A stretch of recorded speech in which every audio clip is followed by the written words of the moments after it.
حضرت ام ایمن رضی اللہ تعالیٰ، یہ حضرت عبداللہ جو محبوب کے والد گرامی ہیں، حضرت عبداللہ رضی اللہ تعالیٰ عنہ کی آزاد کردہ کنیز تھی۔ حضرت آمنہ کی بھی انہوں نے خدمت کی، نبی کریم کو دودھ بھی پلایا۔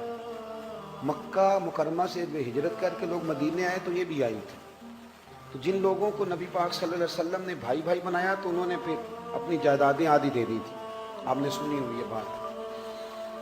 حضرت ام ایمن کو بھی ایک باغ ملا، جب خیبر کے علاقے فتح ہو گئے، بنو نضیر بنو قریظہ کی جائیدادیں آ گئیں، تو نبی پاک صلی اللہ علیہ وسلم نے صحابہ سے فرمایا کہ یہ جو مہاجر ہونا، اب یہ تم جائیدادیں لے لو اور اپنے انصار بھائیوں کی زمینیں واپس کر دو۔ سب نے واپس کر دی۔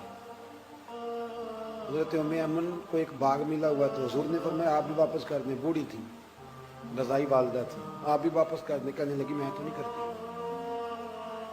میں تو نہیں کرتی۔ اب نبی پاک کو کوئی انکار کر سکتا ہے؟ میں نہیں کرتی، مجھے تو پیار ہو گیا۔ حضرت عائشہ صدیقہ رضی اللہ تعالیٰ نے کہنے لگی ام ایمن اب حضور کو انکار کر رہی۔ محبوب فرمانے لگے عائشہ آپ بیچ میں نہ بولے، میں جانوں اور ماں جانے۔ حضرت عائشہ کہتی ہیں میں اس حسن کے قربان جاؤں، حضور منا رہے ہیں نبی کریم، اللہ کرے آپ کو سمجھ آئے۔ یہ جوان بچوں کو میری بات، کبھی کبھی اماں کو منایا کرو، اور یار کبھی کبھی والد سے کہا کرو کہ ابا جی بیٹھو موٹر سائیکل، سردیوں کے کپڑے نہ لے کے آئے۔ کبھی کبھی اماں سے کہا کرو کہ اماں جی آج میرا دل کرتا ہے میری مرضی کا کھانا بناؤ، اور کھانا نہ میرے آنے تک دونوں مل کے کھائیں گے۔ اس احساس کا نام میلاد ہے۔ نبی کریم صلی اللہ علیہ وسلم جناب ام ایمن کو منانے لگے، اماں دے دے، سب نے دے دیا۔ کہنے لگے مجھے پیار بڑا ہو گیا، اتنے سال بیت گئے، مجھے اس باغ سے پیار ہے۔ حضور حضرت ام ایمن کو ساتھ لے کے گئے، پہلے ایک باغ دکھایا، کہنے لگی میں نہیں یہ لیتی، پھر دوسرا دکھایا، یہ بھی نہیں لیتی، چوتھا باغ دکھایا تو کہنے لگے یہ ملے تو میں دے دوں گی۔ محبوب فرمانے لگے الحمدللہ الحمدللہ، انصاری کا باغ بھی واپس ہو گیا ہے اور میری اماں بھی راضی ہو گئی۔ دونوں بات تھوڑا سا نا پیار۔ آپ یقین کریں اس طرح لڑتے ہیں لوگ چوکوں اور بازاروں میں، اتنی گھٹن ہے اور بڑے پریشان ہیں لوگ، بڑی دقت ہے۔ وجہ صرف اتنی ہے کہ وہ جو احساس ہے نا کہ میں ہوں اور اس کے بعد پھر دوبارہ میں ہوں، اگر ہم تھوڑا تھوڑا کر کے میلاد کو اس کے حسن کے ساتھ سجانے لگے، پیار کرنے لگے، اور کم از کم یہ سارے دن ہی ہمارے درود و سلام میں گزر جائیں، یہ سارے دن۔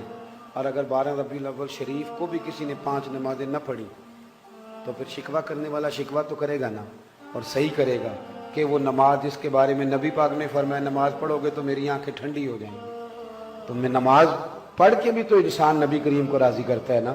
بہت ساری چیزوں کو آپ حدود میں لائیں۔ آپ کے شہر کا مجھے نہیں پتا، میں نے اپنے شہر میں دوستوں سے ہاتھ باندھ کی گزارش کی، ہاتھ باندھ، باقاعدہ ہاتھ باندھ کے میں نے کہا تھا مہربانی کرو عورتوں کو ماڈل دیکھنے نہ لانا، ہم پہ رحم کھاؤ۔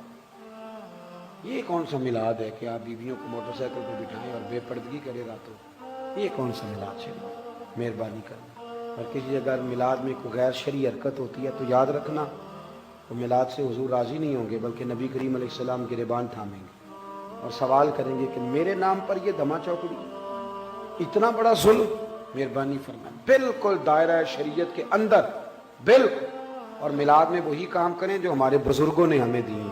سب سے پہلے تلاوت ہوتی ہے، اس کے بعد نعت شریف کے بعد بیان، اور بیان کے بعد سلام، اور سلام کے بعد، اور آپ کسی کے سامنے یہ والا میلاد پیش کریں گے تو میں ذمہ داری سے کہہ رہا ہوں کہ اس میں سے کوئی چیز ایسی نہیں جس پہ کوئی ناجائز کہہ سکے۔ نہ قرآن پڑھنا ناجائز ہے، نہ نعت پڑھنا، نہ تقریر کرنا ناجائز ہے، نہ محبوب پہ درود و سلام بھیجنا۔